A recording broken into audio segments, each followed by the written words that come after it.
Welcome back. Day 3 of missions training. Here we are. I hope you guys have enjoyed the first 2 videos and have gotten something from them. Thank you so much, those of you who have watched them and have answered the questions that go along. If you have not done that, remember this is a required section of Summer Squad, so please go do that as soon as possible. I don't want you to have to, on Sunday night, watch 4 videos and answer 4 groups of questions. That's just way too much. It's not the point or the purpose of Summer Squad. It's not to give you busy work. We want to divide this training up over the course of this week so you have enough time to receive information, digest information, and put it into action. Well, here in day 3, we are talking about building a culture. Why do we need a culture? Well, cultures form naturally. They're shaped by our relationships and a lot of times our lifestyles. They're important because I believe the reason why we need a culture is that they establish the tone of the work that we're doing. If you have a lazy culture, for example, you're going to get nothing done. You might have all these ideas, but if everyone has this culture of I'll just do it tomorrow, then nothing is ultimately going to be done. And as Christians, we are called to be the salt and the light in a dark world. We have the ability to bring flavor and warmth into the world by loving and serving each other. Now, Matthew chapter 5, verses 13 through 16 says this, "You are the salt of the earth, but if the salt loses its flavor, how shall it be seasoned? It is then good for nothing but to be thrown out and trampled underfoot by men. You are the light of the world. A city that is set on a hill cannot be hidden. Nor do they light a lamp and put it under a basket, but it's placed on a lampstand, and it gives light to all who are in the house. Let your light shine before men, that they may see your good works and glorify your Father in heaven." Remember, we're called to be the salt and the light to the world. Light removes darkness. It illuminates a path and it causes growth, right? Plants need the sun in order to grow. So that's what we help do. When we're bringing light to the darkness, we are allowing people and helping people grow in their own faith walks. Now, the salt, remember, on the other hand, it preserves things. It also enhances flavor. That has to be the forefront of what we do. That this is what we have to keep in mind as we're serving, that we are bringing light to those who we serve. We're bringing the salt. We're bringing that preservation. We're bringing that enhancement to their daily lives. We're not just showing up and doing a job. No, we are bringing light. We are bringing preservation. We are bringing enhancement. When we do this, when we get and realize what we're supposed to do, we're creating a culture. Now, there are 5 truths that define and shape a culture of serving. Number 1, as believers, serving is our mandate. We are commanded to serve. Number 2, serving is about people, no matter where they are. Number 3, help others become overcomers, right? And number 4, build the local church.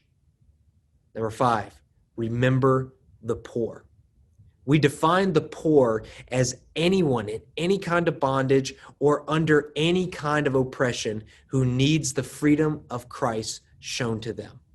So the question is, how do we build a culture? If all of those 5 things, if those are truths that define and shape a culture, how do we build a culture? Well, a culture is built on relationships. Because life change, like we said yesterday, happens within the context of relationships. Small groups, they provide the place for us to come and build relationships. That's really one of the great things about Summer Squad is that there's 16 of us coming together. That is a small group, right?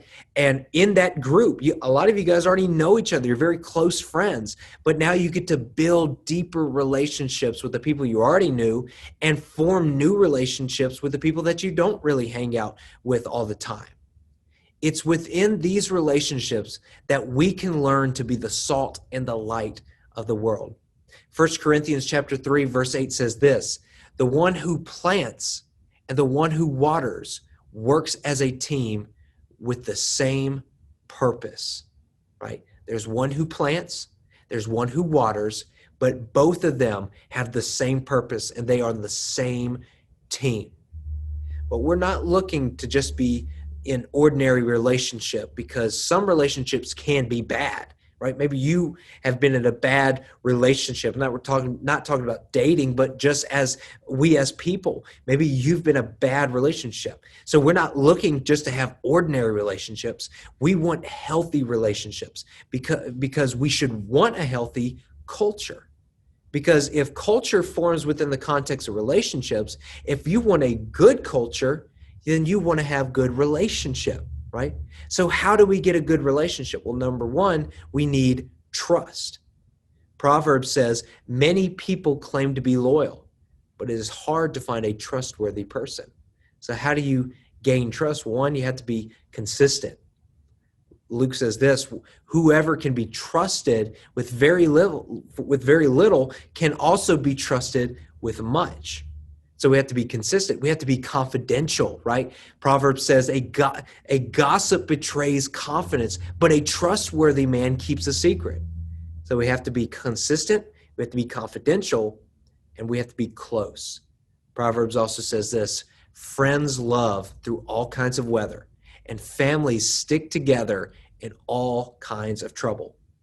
So we need trust. We need empathy. The Bible says, live in harmony with one another. Be sympathetic. How do we do that? Well, for one, we have to slow down, right?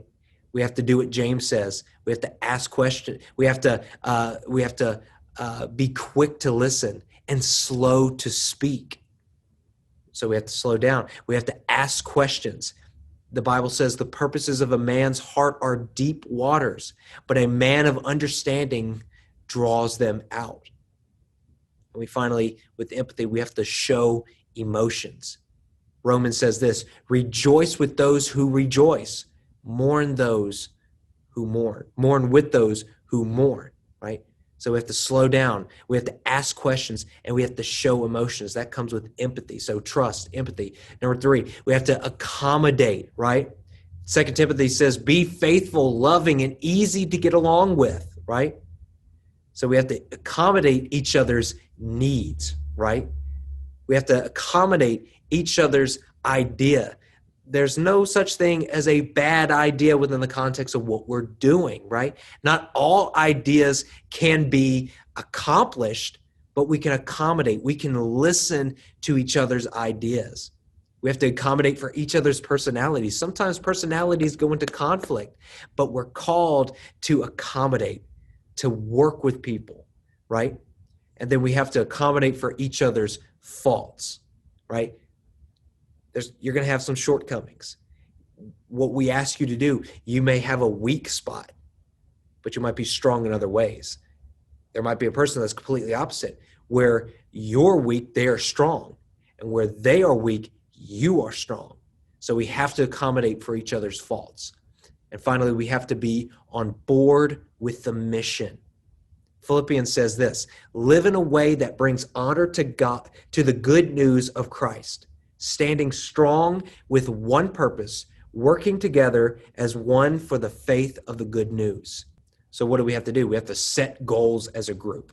We have to establish your group's win. What is a win? It's the good thing of the day. We're going to do that every day next week at lunch. We're going to celebrate the wins. What did we accomplish? What is our goals for the next day? We have to know each other's strengths and weaknesses. That's what, I alluded to when we talked about accommodating. And finally, for the mission, we have to assign roles and tasks. And you're going to have a lot of roles. You're going to have a lot of tasks next week, but do it with humility. Do it with a good attitude.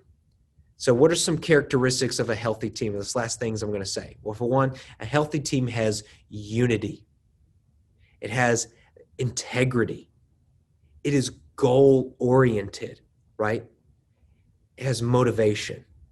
Come with motivation next week. knowing how good Kids Week is going to be. Come excited and motivated that I know what Kids Week is like. I know there's work to be done, so I'm motivated to get this work done. Number 5, innovation, creativity. You guys bring so much to the table. Come ready to work next week. And collaboration. Hey, just because somebody might not agree with your idea does not mean you have to naturally disagree with theirs. Collaborate, work together. That comes back to the first one, unity. A good team is unified. We're unified with the mission. We know what needs to be accomplished, so we're going to work together. If someone messes up, we're going to have integrity, right? We're not going to talk about them. We're going to uplift them. We're going to encourage them. We're going to set goals. Man, when we celebrate the win, what did we not accomplish today? That's the goal for tomorrow, right? If we didn't work as hard as maybe we should have today, we're going to work even harder tomorrow. Like I said, motivation, we're going to come motivated. We're going to work together. We're going to use our creativity. So guys, I hope you enjoyed this quick little lesson today. Go and answer those questions, and we'll be back here tomorrow, 6:30, for video number 4, and that is the final video. If you haven't watched the previous videos, please go do that as soon as possible.